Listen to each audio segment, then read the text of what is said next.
Yeah, I made a short introducing this yesterday, but it really didn't explain anything. This is my original Chicago bucket wedge, and it's broken.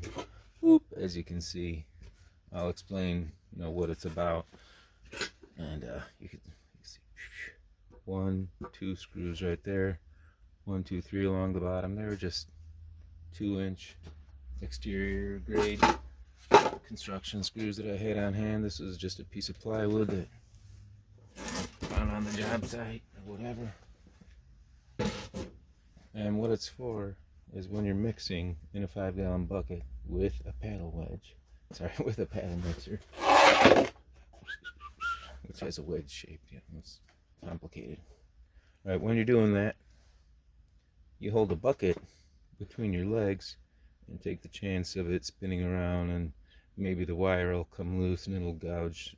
Anyway, it's ugly. Don't do it. What you want to do is make yourself one of these. I made this one a little bit smaller. I'm like, why is this thing so unnecessarily ginormous? I can make it a couple inches smaller. And I did. And I haven't used it very much, but I've used it. Well, here, look at this. Here's something you would never ever be mixing.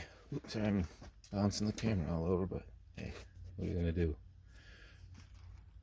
If I don't shoot this and show it now, I never will. I'll just show you this real quick.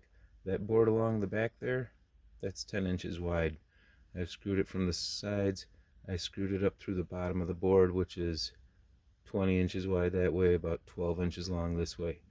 These vertical boards, like I said, that one's 10 inches wide, and they are about 8 inches tall, roughly, which is about halfway up the bucket. And what I'm doing here is, the bucket, it's injection molded plastic, so it's going to be fluted in its shape, and it's about 10 1/4 inches wide at the bottom. That way I know at 10 inches over there, it'll never reach the back wall if I put this in here right. Anyhow, the wall should be vertical. Use your 6-inch carpenter square, whatever, to get them vertical, because you want the bucket to cam out so that you can't spin it.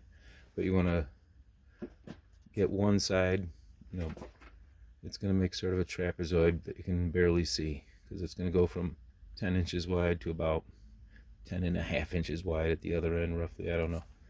But what you want to do, you screw one side down, and then put your bucket part way in, scribe it, and then flip it over and put your other screws in. Let me get this out of here. See if you can see the scribe mark that I made right there with the screw head. Actually, I scribed this one and did the same thing. Came to the other side, used some of my old screws and a couple other 2 1/2 inch screws. It'll be ready to go for a long time. So the beastly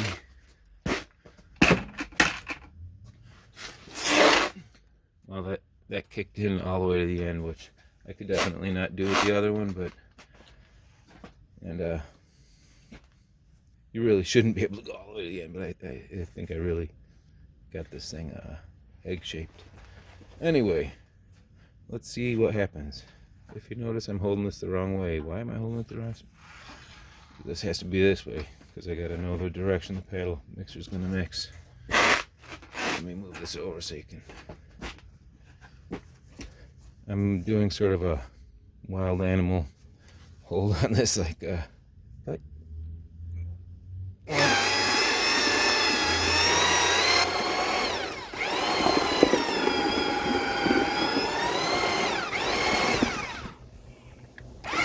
woo! Did that on purpose. That's why I was doing the wild animal hold. If you get that tendency to tap the trigger like that, sometimes you're going to come across something and dust your knuckles. Let me turn this off. Whatever. It's going to take a minute to turn off. Let me tell you a cautionary tale. And when you're going to use this drill,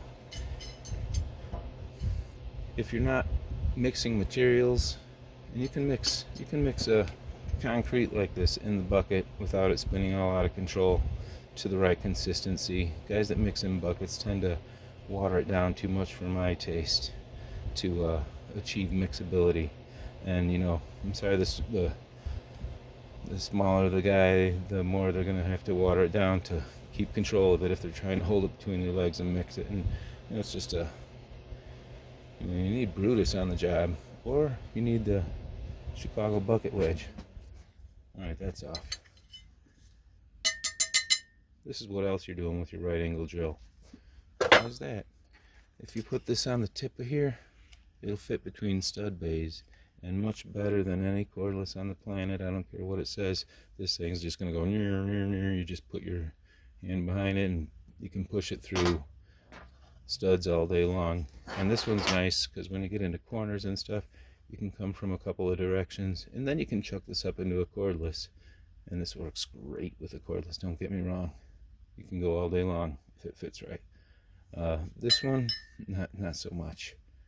But this, if you don't do what it says, stay away from eating nails. Stay away from, you know, it might say it eats 60% more nails than the competition. It's a lie. Once it eats one, it's less happy. All right. Anyway, it'll happen though, and then you just gotta drink a cup of coffee and go on with your day. You can do a little resharpening, and if, as long as this self-feeding tip keeps feeding, it'll go all right. If it stops doing that self-feeding action, you can pretty much chuck it, as far as I'm concerned.